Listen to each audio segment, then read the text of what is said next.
So, US Secretary of State John Kerry there having a press conference with his Turkish counterpart, Foreign Minister Ahmed Davutoglu. John Kerry said it was a short visit with a lot of business packed into it.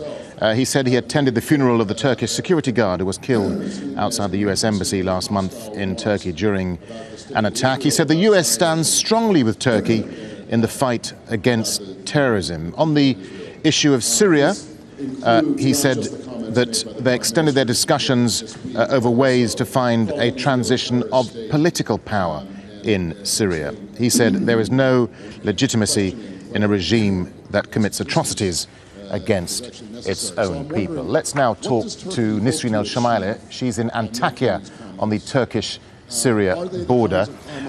Nisrin, John Kerry's visit clearly focusing on the crisis in Syria. How significant is the US Secretary of State's visit to Turkey, and what's the message from this press conference?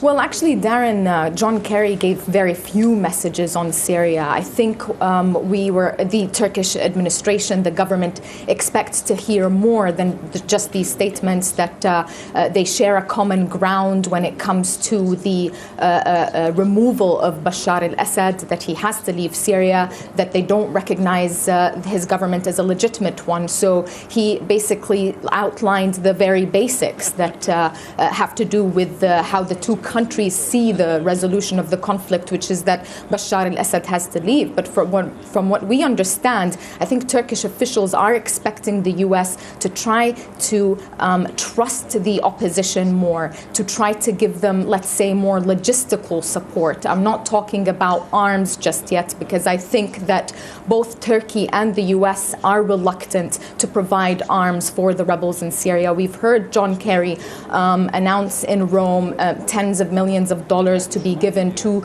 the Syrian opposition, the rebels, in only medical supplies and food, but not more than that. And I think the Turks are also reluctant to use their border as a way to transfer weapons into Syria, because that means that the border, which is already volatile, will become more dangerous. So there are reservations on both sides, obviously, but I think the Turks are looking for more words of support from the Americans towards the opposition. They want them to trust the rebels more and to try to help find a resolution that would lead to a political transition. One of the interesting points, in several cases he made references to the freedom of speech and democracy and the urge to create an atmosphere of tolerance. I think that may have been in reference to the statements made by the Turkish Prime Minister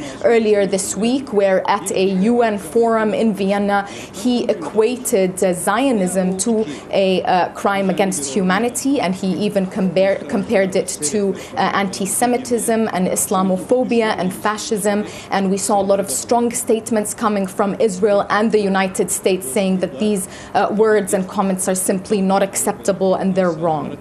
Nisrin, thank you.